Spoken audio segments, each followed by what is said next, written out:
আমাদের প্রথম দিনের অনুষ্ঠান বিমানবন্দর থেকে ৩০০ ফিট রাস্তায় অভ্যর্থনা স্থল, সেখান থেকে দেশনেত্রী বেগম খালেদা জিয়াকে দেখতে যাওয়া এবারকেয়ার হাসপাতাল, এবারকেয়ার হাসপাতাল থেকে তিনি সরাসরি বাসভবনে চলে আসবেন।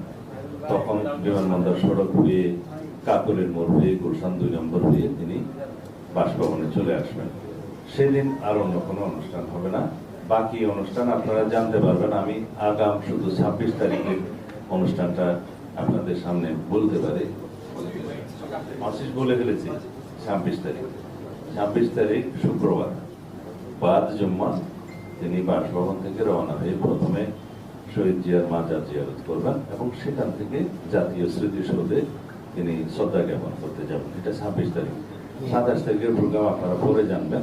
সেদিন অন্যান্য অনুষ্ঠানের মধ্যে আমি শুধু আপনাদেরকে আগাম টাইমিং ছাড়া এখন বলতে পারি যে আমাদের সেদিনের অনুষ্ঠানের মধ্যে ২৭ তারিখে তিনি এনআইডি কার্ড এবং ভোটার হওয়ার সমস্ত কাজগুলো সেদিন করবেন।